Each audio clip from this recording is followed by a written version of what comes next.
बिस्मिल्लाहिर्रहमानिर्रहीम। आज हमने ईसीजी सीरीज़ के दूसरे टॉपिक पर बात करनी है, जिसमें हमने ये देखना है कि हमने ईसीजी को रीड कैसे करना है। ईसीजी को रीड करने का जो टॉपिक है ये मेडिकल स्टूडेंट्स, डॉक्टर्स और जो जीपीज़ वगैरह हैं सबके लिए इक्वली इम्पॉर्टेंट है। तो ईसीजी को पढ़ने के लिए सबसे पहले हमें ये पता होना चाहिए कि ईसीजी के ऊपर कौन सी लीड कहाँ पर मौजूद है। ये आपके सामने जो पिक्चर नज़र आ रही है इसमें आप देखें कि जो टोटल ईसीजी लीड्स होती हैं वो होती हैं 12। इनमें जो है 3 लीड्स होती हैं लिम्ब लीड्स, जिसमें लीड 1, लीड 2 और लीड 3 है। ये आपके सामने रेड में इनसर्कल की गई हैं। उसके बाद 3 अगमेंटेड लीड्स हैं जिसको हम AVR, AVL और AVF कहते हैं। ये आपके सामने ग्रीन में इनसर्कल की गई हैं। उसके बाद 6 चेस्ट लीड्स होती हैं V1 से लेकर V6 तक, ये ब्लू में इनसर्कल की गई हैं।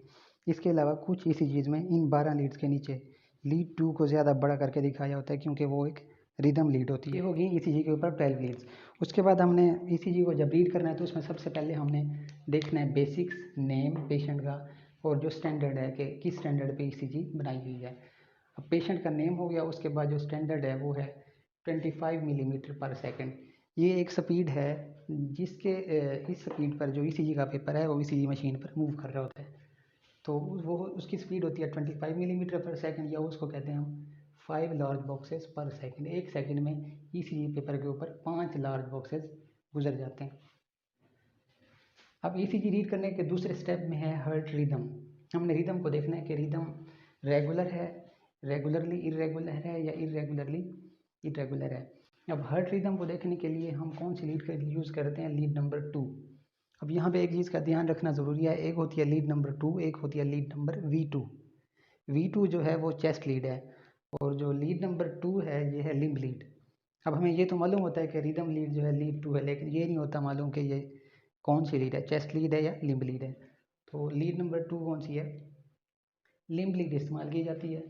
अब हमने लीड 2 में पी वेव को देखना है कि पी वेव जो है ना हमारी अपराइट हो और जो है जिस तरह नॉर्मल पी वेव की शेप होती है वही हो। और उसके बाद हमने आर डिस्टेंस देखना है, 2 आर वेव्स के दरमियान डिस्टेंस देखना है कि वो इक्वल होना चाहिए। मतलब लीड नंबर 2 जो है उसमें तमाम आर वेव्स के दरमियान जो डिस्टेंस है वो सेम होना चाहिए। जब डिस्टेंस सेम होगा तो वो क्या होगी? रेगुलर रिदम होगी। और जो रेगुलर रिदम है वो है नॉर्मल रिदम। उसके बाद पहली अब नॉर्मलिटी जो आती है वो है रेगुलरली इरेगुलर रिदम है। वो किस तरह आएगी कि ईसीजी लीड नंबर 2 जो है उसमें जो दो आर वेव्स के दरमियान जो डिस्टेंस है वो रेगुलरली इरेगुलर होता है। मतलब 2 आर वेव्स के दरमियान एक जगह डिस्टेंस ज़्यादा हुआ, फिर नॉर्मल हुआ, उसके बाद फिर उतना ही ज़्यादा हुआ जितना पहले था, तो वो हो गया रेगुलरली इरेगुलर। और ये पाई जाती है second degree heart block type 2 में। दूसरे नंबर पे जो एबनॉर्मेलिटी है वो आती है इरेगुलरली इरेगुलर हार्ट रिदम। ये इस तरह होता है कि जो लीड 2 है उसमें जो आर वेव्स हैं उनके दरमियान डिस्टेंस जो है वो इरेगुलर था, कहीं पे कम कहीं पे ज़्यादा। रेगुलरली इरेगुलर नहीं होगा, इरेगुलरली इरेगुलर होगा। तो इसमें क्या होगा? कंप्लीटली डिसऑर्गेनाइज शेप होगी लीड 2 की। और ये किस में पाया जाता है? एट्रियल फिब्रिलेशन में। अब आते हैं हम हार्ट रेट की तरफ कि हमें हार्ट रेट किस तरह कैलकुलेट करना है। अब हार्ट रेट जो है अगर रिदम रेगुलर है तो और फार्मूला यूज़ होगा, अगर हार्ट रिदम इरेगुलर है तो फिर और फार्मूला इस्तेमाल होगा। इसलिए हमने सबसे पहले जो है हार्ट रिदम इस फर्स्ट स्टेप के बाद हार्ट रिदम देख लेनी है कि हार्ट रिदम रेगुलर है या इरेगुलर है। अब अगर हार्ट रिदम रेगुलर है तो उसका जो मोस्ट कॉमनली यूज मेथड है वो है क्वालिटेटिव मेथड। क्वालिटेटिव मेथड तब यूज़ किया जाता है जब आप इमरजेंसी में ठहरे हों या आप किसी इमरजेंसी सिचुएशन में हो जहाँ पे आपको कोई कैलकुलेशन करने का आपके पास टाइम ना हो। ये एक रफ एस्टिमेट होता है कि आपने ये नंबरिंग याद कर ली और लार्ज बॉक्सेस के ऊपर लिख दिया कि यहाँ पे ख़त्म हो रही है लार्ज बॉक्स, यहाँ पे ख़त्म हो रही है, यहाँ पे ख़त्म हो रहा है। अब उसके बाद जो क्वान्टिटेटिव मेथड्स हैं वो 2 हैं। एक है कि आप 300 divided by number of large boxes between 2 R waves. 2 R waves के दरमियान जितने भी जो हैं लार्ज बॉक्सेस आ रहे हैं वो आपने यहाँ पे लिखने हैं और 300 डिवाइड कर देना है। इसको कहते हैं 300 मेथड। फिर है 1500 मेथड। 1500 मेथड ये है कि 1500 divided by number of small boxes between 2 R waves. अब ये तो था कि जब हार्ट रिदम क्या हो? रेगुलर हो, तो आपने क्वालिटेटिव मेथड यूज़ कर लिया और आपने 2 क्वांटिटेटिव मेथड इस्तेमाल कर लिए। अगर हार्ट रिदम जो है इरेगुलर है तो फिर आपने क्या यूज़ करना है, 6 सेकंड रूल। 6 सेकंड रूल क्या कहता है, वो ये कहता है कि आपने number of R waves in 30 large boxes को 10 के साथ मल्टीप्लाई कर देना है। अब जो ईसीजी की स्पीड है ईसीजी पेपर की, ये आपके सामने जो मैंने ये बताई है 5 लार्ज बॉक्सेस पर सेकंड।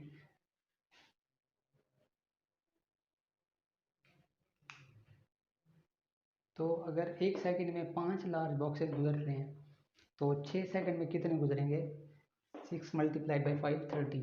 तो इसलिए हम इसको 6 सेकंड रूल कहते हैं कि 6 सेकंड में वैसे ही 30 लार्ज बॉक्सेस गुजर जाने हैं। तो उसमें जितनी आर वेव्स होंगी उसको हमने 10 के साथ मल्टीप्लाई कर देना है, वो हमारा आ जाएगा हार्ट रेट। अब चौथे नंबर पे आपने देखना है एक्सिस को। एक्सिस क्या होता है कि एक्सिस या तो नॉर्मल होगा, या राइट एक्सिस डेविएशन होगी, या लेफ्ट एक्सिस डेविएशन होगी, या होगी extreme right axis deviation.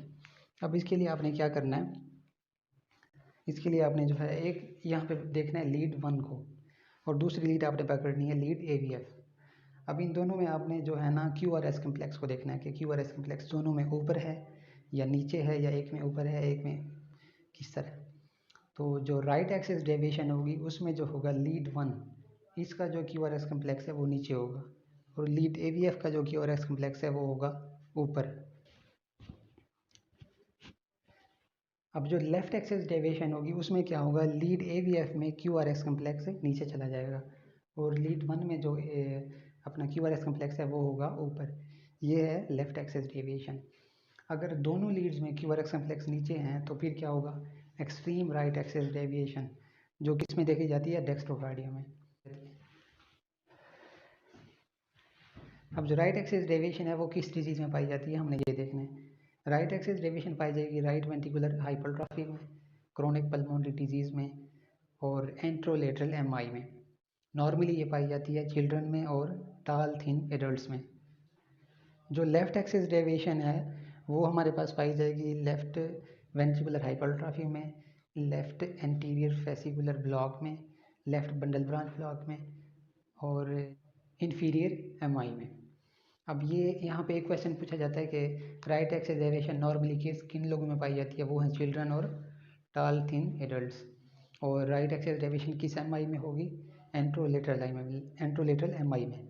Left axis deviation किस में होगी, इन्फीरियर वॉल MI में।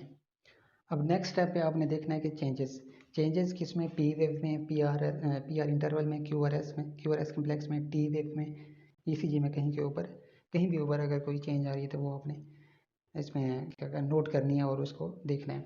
अब ये सारी चीज़ें जो हमने देखी हैं इनको हमने डिस्क्राइब करना है, क्योंकि जब आपको ECG आपके हाथ में दी जाती है तो आपसे एक्सपेक्ट किया जाता है कि आप ये 5 चीज़ें कम से कम ये 5 चीज़ें आप बताएं, डिस्क्राइब करें। तो ECG को फिर डिस्क्राइब किस तरह करना है, तो आपने कहना है my patient Mohammad Adnan on ECG heart rate is 75 beats per minute, heart rhythm is regular, there is a normal access on ECG, there are no changes in P wave, PR interval, QRS complex, T wave. ECG is of normal sinus rhythm and sinus arrhythmia. ये हो गए हमारे 5 steps कि हमने ECG को किस तरह read करना है, ये सारा कुछ हमारा हो गया। अब हम ECG के मुतालिक जो कुछ FCPS पार्ट 1 के हिसाब से जो इम्पोर्टेंट पॉइंट्स हैं वो हमने डिस्कस कर लेने हैं। जो S1 हार्ट साउंड है, फर्स्ट हार्ट साउंड S1, वो कब सुनाई देती है, ऑन माइट्रल वाल क्लोजर। जब माइट्रल वाल क्लोज होता है तो हमें क्या सुनाई देती है, S1। दूसरा MCQ जाता है कि कौन से कार्डिक फेज पे S1 सुनाई देती है, वो है आइसोवॉल्यूमेट्रिक कंट्रैक्शन। इसी तरह सेकंड हार्ट साउंड हमें कब सुनाई देती है, जब एओर्टिक और पल्मोनरी वाल क्लोज होता है। तो और दूसरा जो है कि कौन सा कार्डिक साइकिल के कौन से फेज में जो है S2 सुनाई देती है, वो है आइसोवॉल्यूमेट्रिक रिलैक्सेशन। इसी तरह S3 जो है कब सुनाई देती है, कौन से फेज में सुनाई देती है, rapid ventricular filling phase of cardiac cycle. ये कुछ एज ग्रुप में जो है नॉर्मली वैसे पाई जाती है और कंजस्टिव हार्ट फेलियर में भी पाई जाती है। ये तब सुनाई देती है जब लेफ्ट एट्रियम से ब्लड जाता है लेफ्ट वेंट्रिकुलर में, इनकम्प्लायंट लेफ्ट वेंट्रिकल। S4 सुनाई देती है जब एट्रियल सिस्टोल आता है, एट्रियल सिस्टोल। और S4 कब सुनाई देती है? ये पैथोलॉजिकल साउंड होती है। ये तब सुनाई देती है जब बहुत ही ज़्यादा tough non compliant left ventricle के अगेंस्ट लेफ्ट एट्रियम कंट्रैक्ट कर रहा हो। जब लेफ्ट वेंट्रिकल बहुत ज़्यादा टफ होगा तो एट्रिया को बहुत ज़्यादा एफर्ट करनी पड़ेगी ब्लड को लेफ्ट वेंट्रिकल में भेजने के लिए, तो तब हमें सुनाई देगी S4। इसके बाद जो है बहुत ही इंपॉर्टेंट MCQs पूछा जाता है कि हाईएस्ट सिस्टोलिक ब्लड प्रेशर कहाँ पे होता है? लेफ्ट एट्रियम में होता है, राइट एट्रियम में होता है, एओर्टा में होता है, या फिर रीनल आर्टरी में होता है। तो इसका एग्जैक्ट जो राइट आंसर है वो है highest systolic pressure is found in renal artery. एक और MCQs है कि अगर हार्ट रेट किसी पेशेंट का, यहाँ पे हमने हार्ट रेट देखा, किसी पेशेंट का हार्ट रेट 70 है तो 1 मिनट में कितना ब्लड जो है हार्ट पंप कर रहा होगा? वो है 5.25 लीटर पर मिनट। ये MCQs भी कभी कभी पूछ लिया जाता है कि 70 बीट्स पर मिनट पे 1 मिनट में कितनी कार्डियक आउटपुट होगी? वो है 5.25 लीटर। तो ये था हमारा ECG के ऊपर आज लेक्चर। इंशाल्लाह नेक्स्ट लेक्चर में मुलाकात होगी। अल्लाह हाफिज़।